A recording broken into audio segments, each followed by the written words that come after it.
any minute. Pangalawa, sikreto. Walang makakalam kung di tayo lang ng Kristiyano.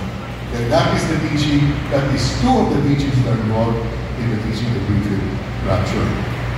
Pre-trib adherents believe that a main source of that teaching can be found in 1 Thessalonians 4 and 5.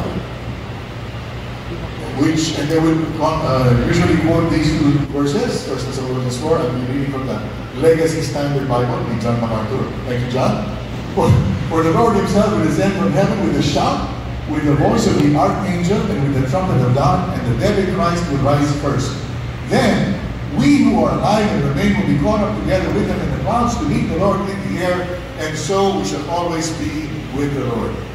Pre-trib verse, right? Everybody else, this is pre-trib. Tama? Ako naman nakatama? Okay. Pero tingnan natin, what happens when we read those verses in their immediate, complete context? Does the full context support this belief that the Apostle Paul taught the pre-tribulation rapture? Dahil yung kanina, pag meron akong sinabing, binigit akong verse sa mga Muslim, kailangan kong maging ready, supportahan yung tinuro ko. Hindi pwede na, teka, yung verse na to, balik. Yung tinuturo dito, iba. Ba't pa sinasabi ito? So, hindi ka pwedeng, especially, almost 18 years akong newscaster. Ang newscaster hindi pwede mag-spread ng fake news. Minsan ka lang, pahuli na, mali yung balita mo. There goes your career. So that is fundamental sa akin. I cannot spread untruth. I cannot tell a lie. So when I'm going to say something, kailangan ready also pagtahan. Okay? And I'm ready to do that with you this morning. That's the full context. Support this belief that the Apostle taught the pre-tribulation rapture. Ito ang context ng preceding verses. Ang turo kasi sa mga seminarians, Bible seminarians is, if you really want to understand kung tama yung interpretation mo, gusto mong malaman kung tama yung interpretation mo ng Scripture, go 10 verses up, 10 verses down before the passage. Basahin mo muna yung 10 verses up, 10 verses down. Di ba? 20 verses up, 20 verses down. Hindi pwede sa tamad mag-expositor. Hindi pwede sa tamad mag-exegesis. Kailangan mo talaga magbasa. Alright? So, in the context, ito muna ang sinabi ni Apostol Pablo bago niya sinabi yung mga verses na binasa natin. Okay? Here's what he said. But we do not want you to be uninformed, brothers, about those who are asleep, so that you would not grieve as do the rest who have no hope. For if we believe that Jesus died and rose again, even so God will bring with him those who have fallen asleep in Jesus. Verse 15, for this we say to you by the word of the Lord, that we who are alive and remain until the coming of the Lord will not precede those who have fallen asleep. No, verse 15, for this we say to you by the word of the Lord. By the word of the Lord, that we who are alive and remain until the coming of the Lord will not precede those who have fallen asleep. Okay? Nasa title natin yan, by the word of the Lord. So, notice also that he says, we are alive and remain until the coming of the Lord. Until the coming. Hindi until the rapture, hindi until the pre-trib, no, until the coming of the Lord. Okay? So, what is the Apostle Paul referring to when he says the word of the Lord? Sa akin, I just came up with 3 quick options. Option number 1 is he's referring to a quotation from the Bible or from the Lord himself. Number 2, he's talking about the gospel. Or number 3, it's a direct revelation from the Lord. So, some examples for option number 1, which is a quote from the Bible or the Lord himself. We find in Luke 22:61, Luke writes, and the Lord turned and looked at Peter, and Peter remembered the word of the Lord, and then he quotes how he had told him, before a rooster crows today, you will deny me 3 times. So, quote ni Luke ang sinabi ng Panginoong Jesus kay Pedro. It's a direct quote of the Lord. Acts 11 verse 16, and I remember the word of the Lord, how he used to say, John baptized with water, but you will be baptized with the Holy Spirit. This is Peter speaking. Again, naalala ni Peter yung exact quote ng tinuturo ng Panginoon, which is John baptized with water, but you will be baptized with the Holy Spirit. Option 2 naman tayo, the gospel. But Paul and Barnabas, Acts 15:35, spent a long time in Antioch, teaching and preaching with many others also the word of the Lord. So pwedeng Bible yan, pwedeng gospel. Okay? Acts 15:35, Acts 15:36, continuing, now after some days, Paul said to Barnabas, let us return and visit the brothers in every city in which we proclaim the word of the Lord and see how they are. Okay, so, kung ito pa ang gospel ulit. For the word of the Lord has sounded forth from you, not only Macedonia and Achaia, but also in every place your faith toward God has gone forth, so that we have no need to say anything. That's 1 Thessalonians 1 verse 8. And then finally 2 Thessalonians 3 verse 1. I remember correctly my slides. Finally, brothers, pray for us that the word of the Lord will spread rapidly and be glorified, just as it did also with you. Thessalonians 3 verse 1. But what about option number 3? Which is a direct revelation from the Lord. Hinanap ko sa Legacy Standard Bible, using Bible Gateway. Hinanap ko din sa New American Standard. Now, ang Bible Gateway has more than 49 Bible versions, so hindi ko naman ma-check lahat. Pero hinanap ko yung a word from the Lord. At dito ko lang nahanap sa Jeremiah 37 verse 17, which reads, Now King Zedekiah sent men and took him out in his palace. The king secretly asked him and said, Is there a word from the Lord? Meron bang balita? Meron bang mensahe ng Panginoon para sa akin? And Jeremiah said, there is. Not this Jeremiah, the other Jeremiah. Then he said, you'll be handed over to the king of Babylon. Jeremiah 37 verse 17. That's the only place I found. It could be there, it could be elsewhere, but it's the only place I found in the NASB. It's a personal message from the Lord to Zedekiah, in this case, passed through Jeremiah. So, Paul, in our epistles, his epistles, he does not say, I have a word for the Lord for you. I have a word from the Lord for you regarding itong ituturo mo. Itong rapture na ituturo ko sa inyo, it's a personal word from the Lord. He doesn't say that. Instead, he says, for this we say to you, by the word of the Lord. Okay? The distinction here is this. Paul does not say, I'm bringing you a word from the Lord. Binigay sa akin ng Panginoon ito. Binigay sa akin ng personal na mensahe. It was a revelation from God. He said, I have a word. Sabi niya, we say this to you by the word of the Lord. Is the distinction clear? Yep. You know ba? Yep. Well, I hope it will become clear shortly. Okay? So, very quickly now, who is Paul's audience in 1 Thessalonians and 2 Thessalonians? Are they Jews or Gentiles? Mix. Anyone? Sino kausap na? Mga Hudyo ba? Sa 1 Thessalonians, 2 Thessalonians? Or non-Jews? Ano na lang natin dito? Ang sagot, ang hanap natin sa 1 Thessalonians, chapter 1, verse 9. For they themselves report about us what kind of an entrance we have with you and how you turn to God from idols. Hindi Hudyo, hindi mga Hudyo, ang mga taga-Thessalonica. Instead, they were Gentile pagans. They were unbelievers. Okay?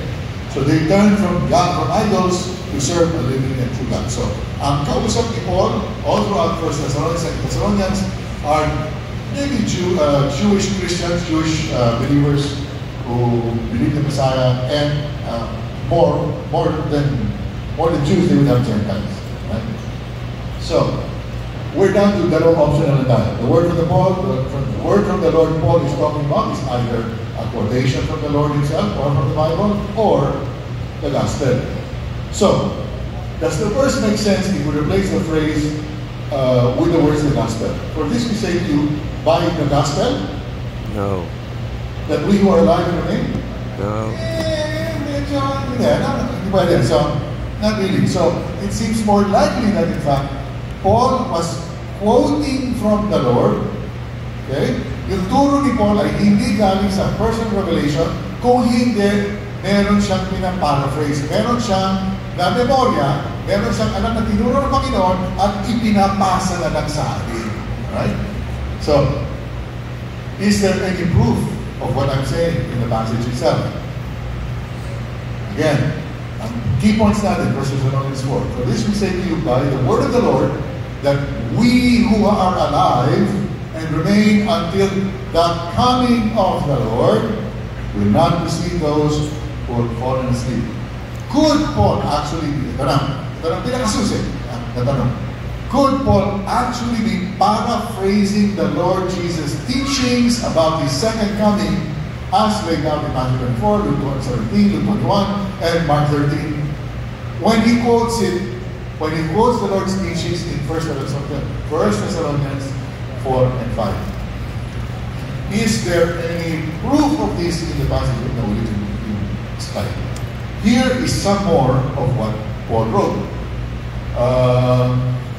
Basa na natin ito, di ba?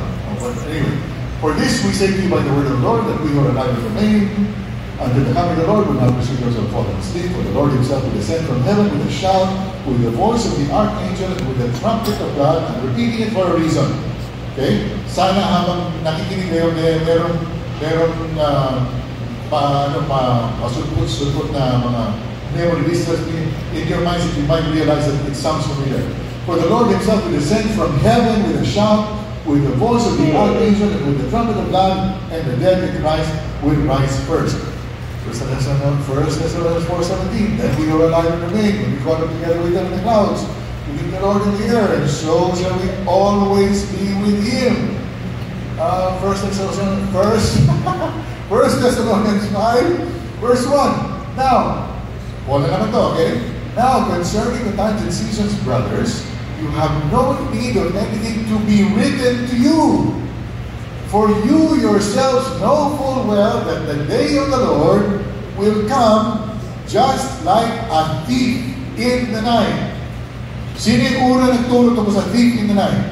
Jesus. Si Jesus. Yeah. Okay, more about that later. Verse 3. While they're saying peace and safety, then destruction will come upon them suddenly like labor pains upon a woman. Saan natin narinig yung labor pains? Jesus. Labor pains upon a woman is pregnant and they will never escape. But you, brothers, who are not in darkness, that the day will overtake you like a thief. For you are all sons of light and sons of day. We are not of night nor of darkness. So then let us not sleep as others do, but let us be awake and sober. Amazing ito, amazing. And I'm so grateful for the work of Joel Richardson. For those who sleep, sleep at night, and those who get drunk at night. We're there already. Let's compare Jesus and Paul's teachings, ang tinuro ni Jesus at ang tinuro ni Paul side by side. Okay? Ito yung sasabi ko, turo ni dahil kay Joel Richardson ito. By all means, please, he's very, very humble. Grabe ang kalaban niya sa scripture. Wala siyang PhD, wala siyang, as far as I know, very good. Wala. Okay? So, it's just self-study at talagang nag-aaral. He is actually co-author of a book on the Islamic Antichrist. But that's 15, 20 years ago.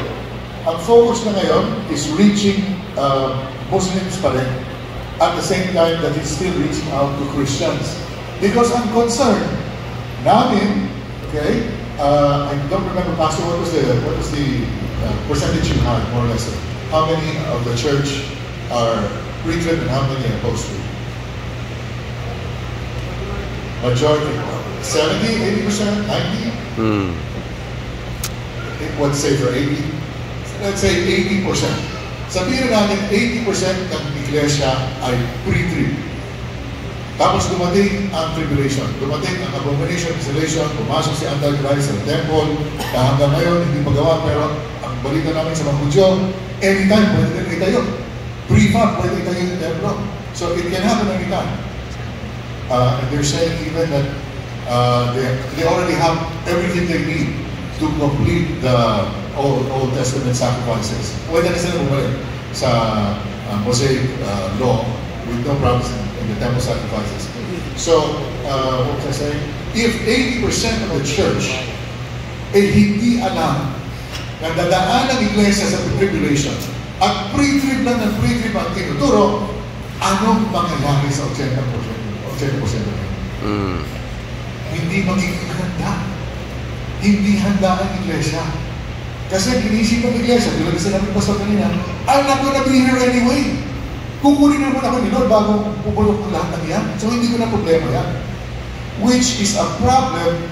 Kasi sabihin na natin, let's say, mali kami, in our thinking that malapit na, and maybe, mali tayo, na malapit na, and maybe it's 40 to 50 years down the road. 40 to 50 years down the road. Pero tayo, hindi pa rin natin iniisip yung future generations. Kasi the Bible, when you read the Bible, you see how it reaches generations. Ako, bilang ama, ituturo ko dapat yung Bible sa anak ko. So my son will know more of the Bible than I did. And his son should know more of the Bible than he did. Kumbaga, yung solid foundation na manggagaling para na kailangan ng ating bansa para tayo umunlad. I don't know if Pastor Mariano will cover this later. But it is so important that the Bible is fully understood by the church generationally. So ang utak natin, hindi lang, teka, this generation lang tayo. No? If you can start thinking na, teka, if I can empower my children or my grandchildren to think biblically, mga kapatid, Philippines will be transformed almost in one generation. If we can just grasp that concept. Okay? But okay. Ito ang comparison ng 1 Thessalonians 4 and 5 sa Matthew 24. These are 13 points of similarity. 13 points. Now, I'm also a writer, apart from being former national and everything else I do. I'm also a writer. And when you write, and you write like this, you're making a point. There's a point here. When you read the scriptures and you see, yan turo sa amin sa Bible school. I did not finish Bible school, by the way. But I had some classes. So, ang tinuturo sa Bible school is look for patterns. Pag nakakita ka ng repetition ng isang salita, o dalawang salita, isang phrase, wake up, God is saying something. When you see patterns, wake up, God is saying something. Alright. So very quickly, Paul, 1 Thessalonians 4:16, for the Lord himself will descend from heaven with a shout, with the voice of the archangel, and with the trumpet of God, and the dead in Christ will rise first. Ano sabi ni Jesus sa Matthew 24? Then the Son of Man will appear in the sky. Okay? Ano sabi? Lapit tayo dito, ha? Jesus says, He will appear in the sky. Paul says, the Lord will descend from heaven. All tribes of the earth were born, they will see the Son of Man coming on the clouds of the sky. Pababa ang Panginoon. Nasaan siya galing? Sa heaven. Right? So, dyan pa lang, kita na natin, pareho ang sinasabi ni Paul at ng Panginoon. First Thessalonians 4:16 pa rin. In Matthew 24:31, on the other hand, it says, He will send forth His angels with a great trumpet. The Lord himself with the voice of the archangel, with the trumpet of God, then in Christ of God's first. Look for the italicized words. No? And He will send forth His angels with a great trumpet, and will gather together His elect from the four winds, from one end of the sky to the other. So, in 1 Thessalonians 4:16, Christ is accompanied by angels and the trumpet sound. In Matthew 24, verse 31, Christ is accompanied by angels and the trumpet sound. It's the same event. Next, 4:17. And we who are alive and remain will be caught up together with them in the clouds to meet the Lord in the air, and so we shall always be with the Lord. Sa Matthew 24:31, sabi, caught up together with them in the clouds, sabi ni Jesus, gathered together is elect from the four winds. Believers are gathered to Christ. Again, it's the same event. Pareho tinuturo eh.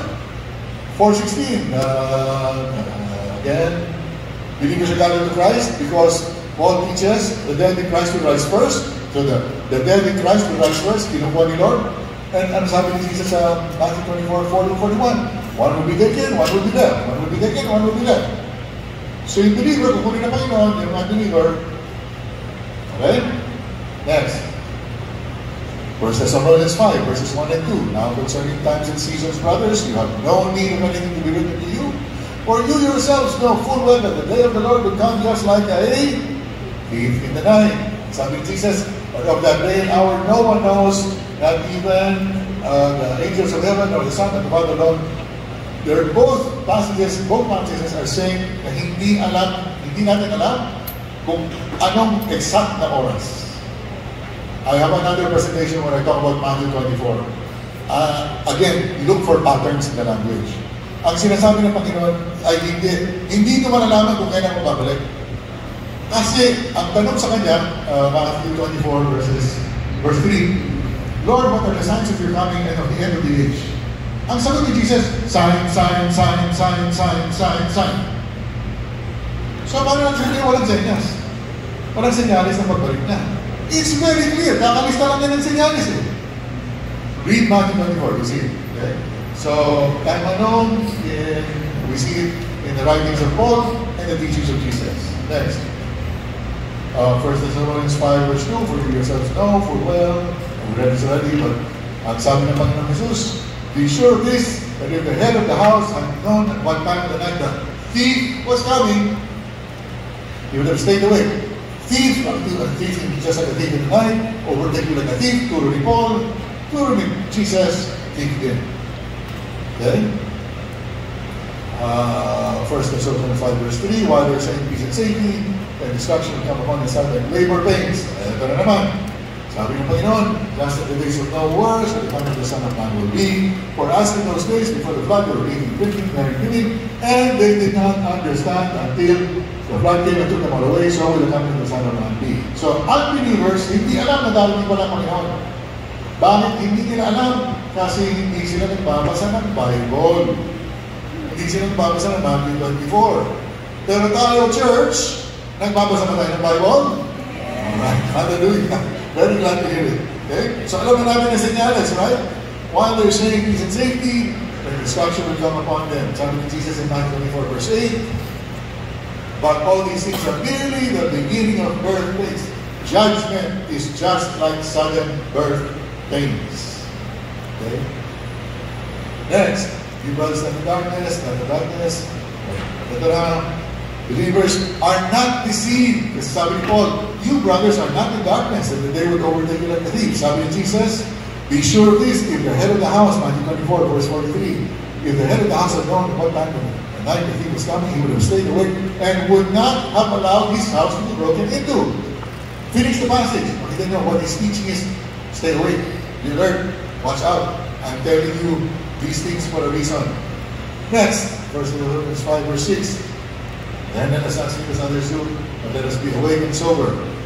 Be watchful, for just in the days of Noah were, etc.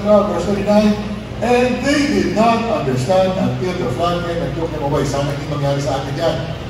Nandito na tribulation, nandito na, paano na tayo?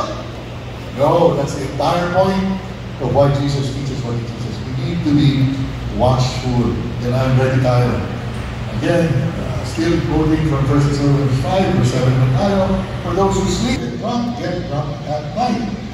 Sabi ni Jesus, but if an evil says in his heart, my master is not coming for a long time, and begins to beat his fellow slaves and eat and drink with drunkards, warning against being drunk. So, very quickly we went through those verses. Right? Yan ang sinasabi kong 13 points. Kung exactly similar, thief, drunk, stay awake, do not sleep. All of these pointers are saying this to us. Paul is teaching the word of the Lord dahil tinuro na ng Panginoon sa Matthew 24, Luke 17, Luke 21, and Mark 13, ang mga bagay nito. Paul is quoting the Lord. And what was Jesus talking about in Matthew 24? Wala pong rapture yung pinag-uusapan sa Matthew 24. Ang pinag-uusapan sa Matthew 24, coming. Second coming. Coming. Pag sinabi pong until the coming of the Lord, second coming po yun. Wala pong second coming part 2, wala pong third coming, second coming, one lang po ang second coming. Walang sekretong rapture. It's a, it's a thing there, but there's no time. But please just go home. So yung mga kumuha ng pictures and slides, examine what I taught you. Examine what we went through today. Look at Matthew 24 and check to make sure that I did not change the verses. What is I doing here? Let's continue reading through. Let's go back to what we were reading through earlier. This is the warning to all of us Christians of the apostles. It's a warning, and again, at the same time, it's an assurance. Verse 8, but since we are of the day, we know. Sabi ni Jesus, the day of the Lord will come like a thief in the night. It will come like a thief in the night to the unbeliever. Hindi sa atin. Because we are of the day. We are of the light. So walang itinatago sa atin ang Panginoong sekreto. Alam, bubulagayin ako yun. Hindi na lang, kailan ko babalik. Hindi siya gano'n. Okay? He precisely why, well, I'm jumping here. But since we are of the day, let us be sober, having put on the breastplate of faith and love, and as a helmet, the hope of salvation.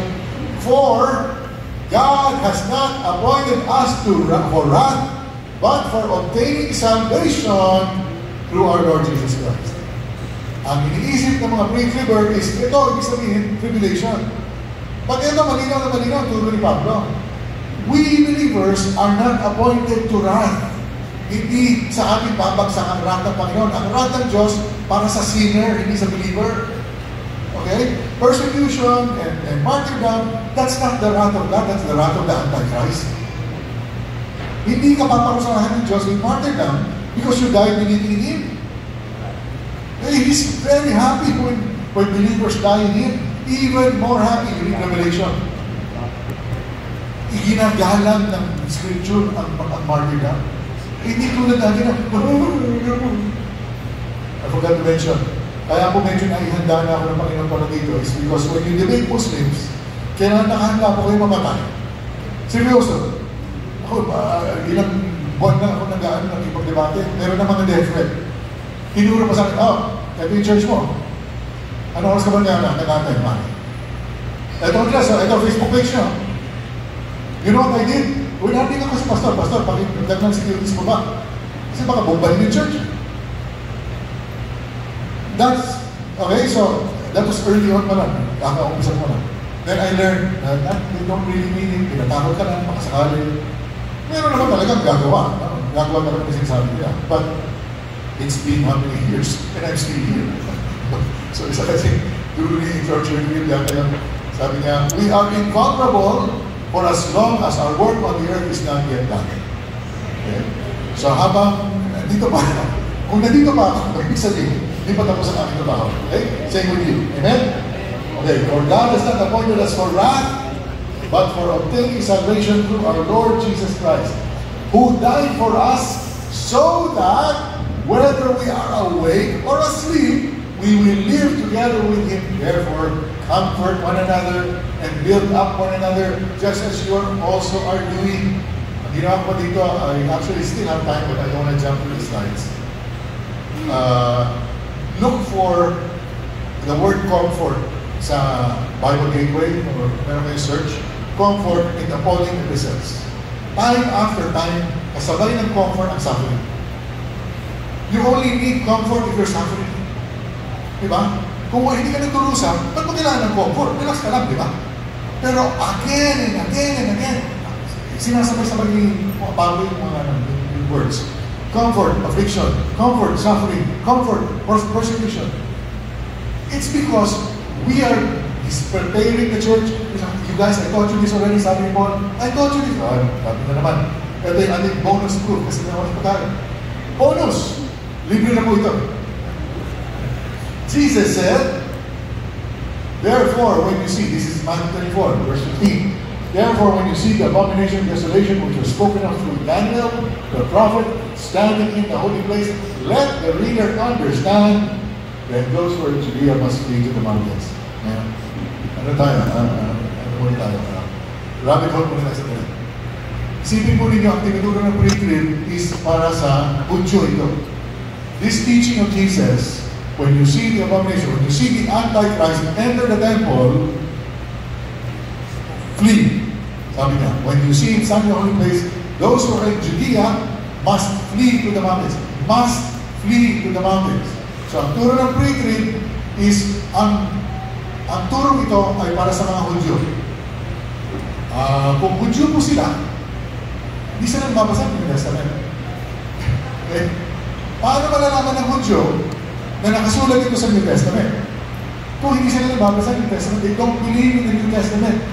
Yung tawag sa Torah, that's the law, the Tanakh. What's the whole law? What is the whole Hebrew word for the whole Bible?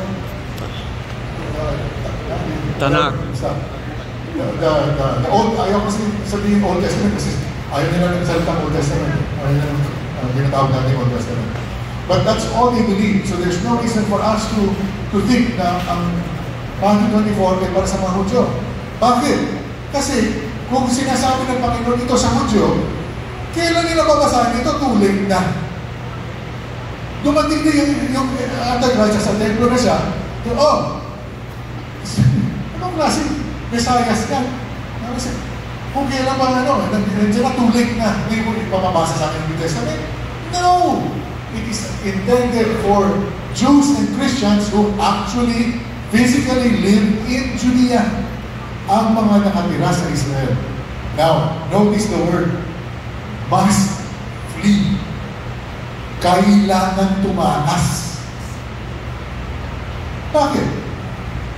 Kung hindi, mamamatay naman talaga lahat. Bakit pa kayo tatakas?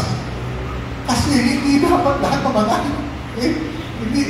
The Lord is going to have martyrs, yes. Some of us may be martyred. I may be martyred. Pastor Maya may be martyred. Pastor Maya may be martyred. My wife Teja may be martyred. But not all of us will be martyred. Kasi sabi na ni Paul, we who are alive and remain until the coming of the Lord. So meron talagang matitira sa atin. Alright? Kaya sabi ni Jesus, you must flee to the mountains. Maiiwasan yung Antichrist, basta sundan ninyo ang turo ko. Okay. Si Paul naman ano sabi? Now we ask you brothers with regard to the coming, in the rapture, coming of our Lord Jesus Christ, and our gathering together. Okay? Gathering together. Diba? Yan yung rapture eh. Yan yung rapture. Pero anong timing ng rapture ni Paul? Sabi niya, that you will not be quickly shaken in your mind or be alarmed whether by a spirit or a word or whether as if from us, to the effect that the day of the Lord has come. Pero kasi nagkalat ng turo na dumating na pala si Kristo, diwanan silang lahat. Now, left behind sila bigla. Sabi mo, ano ba kayo? Sabi, let no one in any way deceive you, for it has not come unless the apostasy comes first, and the man of lawlessness is revealed, the son of destruction. Una, the apostasy must come first. Okay? Hindi maaaring mangyari until pagkatayo pa mo na malaglag. Hindi na magiging, hindi naman na napalataya ang paramihan, ang marami. Verse 4, referring to the man of lawlessness who opposes and exalts himself above every so-called God or object of worship, so that he takes his seat in the sanctuary of God, exhibiting himself as being God. So yung tinuro ni Jesus in the verses preceding in Matthew 24, papasok si son of perdition, the man of lawlessness, the abomination of desolation, papasok siya sa templo. Anong sabi ni Paul? He takes his seat in the sanctuary of God. Again, sa 2 Thessalonians, ang sinasabi niya dito ay tinuro ng Panginoon sa Matthew 24. Alright? And what does Paul say after that? Do you not remember that while I was still with you, I was telling you these things? Kaya naalala ko itong verse na ito kasi meron rin yung preacher teacher na sabi, hindi mo na problema kung ano mangyari sa Antichrist. Ano ba kayo? Mga preacher, hindi natin problema kung sino ang Antichrist kasi wala naman tayo dito when he's revealed. Yan ang turo ng preacher teacher. Ang problema, si Paul, only a few years after he left the Thessalonians, was teaching about the Antichrist to the early Christians. Kung si Apostol Pablo nagtuturo sa mga bagong Kristiyano tungkol sa Antichrist, tungkol sa end times, bakit hindi natin tinuturo sa church? Sino ba tayo? Mas mataas ba tayong guro kay Apostol Pablo? Mas kabisado ba natin ang scripture kay Apostol Pablo? That's the whole reason why he says, don't you remember that while I was still with you, I was telling these things, I was telling you these things kasi kailangan ninyong malaman. You need to know this so that you can be prepared. Jesus said, behold, Matthew 24, verse 25, one of my favorite verses for Matthew 24. Behold, take, or as HSP, take note, I have told you in advance. This is after listahan Panginoon ng scripture after scripture na senyas. Ito mga senyales. Sabi, take note, I have told you in advance para ready kayo. So that you're ready for my coming. You're looking, look sa Luke 21. Ang sabi ni Jesus, when you see all these things happen, look up! Behold, for your redemption draws nigh. Sino kausap ng Panginoon kung na-rapture yung church? Sino kausap ng Panginoon? Behold, look up, for your redemption draws nigh. After, magsanyalas sinabi niya, the earth will be shaken, the moon, the stars will fall. Who would not know that these things are happening in the world? It is very clear what is happening in the world at that time. And then Jesus says, look up, for your redemption draws nigh. When all you see all these things happening. Okay. Asa na tayo ngayon? Ako po ay sa gitna, hindi ko sa gitna. Kaumpisa lang ng pandemya. At napansin ko na hindi ko maintindihan kung bakit may lumalabas na mga gamot para sa COVID, pero hindi ayaw ng mga bansa, ayaw ng mga gobyerno, ayaw ng WHO na ikalat yung cure. Baka ipalawas baka mga cancel tayo. Ako kasi habi ng censorship sa Facebook. Ilang beses na po akong cancel na Facebook. Hindi po pwedeng sabihin na may gamot sa COVID. Bawal na bawal po. Dahil, hindi mo pwede i-release ang emergency use authorization. Emergency use authorization, confirm namin together niya mamaya. Emergency use authorization can only be allowed kapag walang gamot yung disease. Pag may lumabas na gamot, basura ang EUA. Okay? So, ang aga pa lang, lumalabas na hydroxychloroquine, lumalabas na sa bayo, okay? Basta, okay. So, yung mga gamot, lumalabas na, pinapatay. Ayaw ikana. Tinulungan pa kami ni attorney para makalabas lang tayo ng gamot dito. Napakamura. 25 pesos, 35 pesos isa. Compared dun sa magkano yung mga gamot, 16,000, 118,000. Sila lang nakaka-afford na tayo, hindi. Paano na? Okay, so, nakahanapan na ako. Sabi ko, ano ba nangyayari dito? Kung anong sinasabi ni Trump, sabi ni Trump, ito, maganda ito, pinanatan si Trump. Mamaya kote, sabi ni Trump, ito, maganda ito, pinanatan ko siya. Ano ba nangyayari dito? Tapos napansin ko, pare-parehong kilos ng mga national governments. Pare-parehong kilos. Parang may sinusundang script. Bakit gano'n? Lockdown lahat. Sige, lockdown lahat. Paano ba? Sige. Kakatalo kasi. Masker lahat. Sige, masker lahat. Hindi mo din ito. Hindi mo din ito. 6 feet, 10 feet, 6 feet. Hindi sila mo makain. Una talaga, sabi niya 10 feet. Sige, 6 feet ka lang. Pero kung titignan po ninyo kung anong sinabi ng isa sa mga COVID advisor ni President Trump at the time, gawa-gawa lang na yung 6 feet. There is no scientific evidence for the 6 feet. Dahil po ang ay nasa air po yun, aerosol po siya. Kahit nasan ka, meron pa kami na nababalitaan na yung pamilya, hindi nagugulog. Talagang wala silang kausap, walang lumalapit ng messenger, pero nagkasakit pa rin. So, paano nangyari yun po 60 to 80 masking? Wala. So, napansin ko So, nagpo-post ka ako, bakit ganyan, bakit ganyan? May isa tayong kapatid sa Panginoon, sinali ako sa grupo ng mga doktor. May mga doktor ka pala na nag-aral at nagsasabi nila, teka, hindi mo talaga ito nagagamit na namin, no? Kami mismo, itong iniinom namin. So, naging, ang grupo niya naging Concerned Doctors and Citizens of the Philippines, ang CDCPH. Kami ang lumalaban para pakawalan hindi lang ang church sa lockdown, kundi ang buong Pilipinas. Dahil wala itong katutulan ang kanilang mga lockdown.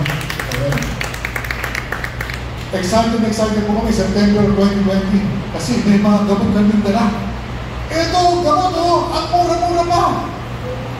Paglabas namin, nag-seminar kami, nagturo yung mga doktor namin. Sarap. Nandito kami sa stage, malayo sa doktor. Yung doktor, malayo sa audience. Kami nagtanggal ng mask. Within 48 hours, notice na si DILG Secretary Angyo.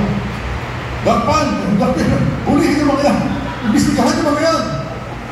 Bakit? Bigyan na kami kamag, no, kasi hindi kayo ng mask eh. Walang pakialam kung ano sinasabi ng tinuturo ng mga doktor namin, ito ang gamot para pakawalan ng ekonomiya ng Pilipinas. Ayaw nilang makinig. Umabot pa po kami sa Kongreso ng Pilipinas. Sa harap ng Kongreso ng Pilipinas, ito si Dr. Giacomi na world-renowned doktor naghintay ng 9 hours bago siya tawagin ng Kongreso. Tapos ito siya, ikwento, una, mga doktor natin, pagkalan na dito, Dr. Homerlin, lahat yan, ready mag-present. Tapos finally, si Dr. Cory, after 9 hours of waiting, ikwento siya, ito, ginagawa namin sa Amerika, ginagamit namin ng dapat ito, mabisa siya, safe, matagal lang. Mga kaibigan, this medicine I'm talking about, the two I'm talking about, have been on our Philippines DOH essential medicines list for years. Proven safe, proven effective, walang side effects. It's in the Philippine Formulary Essential Medicines List ng Pilipinas at ng WHO. So sabi na, bawal yan. Gamit lang sa aso yan. Pinagamit lang sa kabayo yan. Alam mo yung words na ito. Tingnan mo ninyo. Ito maganda dyan. Ang pumirma, ang nag-approve ng Philippine Formulary National Essential Medicines List, si FDA Director General, Domingo, at ang pinaka-final approval ng galing kay DOH Secretary, Francisco Duque. Sila ang naglagay ng gawin na yun sa Essential Medicines List. Pero sila unang no, bako na, hindi mo na. Mamamatay kayo na, magkakapulit gamit kayo na. Ewan ko lang sa ito, pero maganda na okay pa naman siguro. I'm fine. Okay, so, yung grupo niyan po ay halo-halo po kami, hindi po kami lahat ng Kristiyano. Meron pong atheist, meron pong New Age, meron pong Katoliko. Ngunit pare-pareho po ang aming puso. Ang puso namin ay makawala ang Pilipino sa ibang klaseng paghangkap, pagsubig, pag-oppress.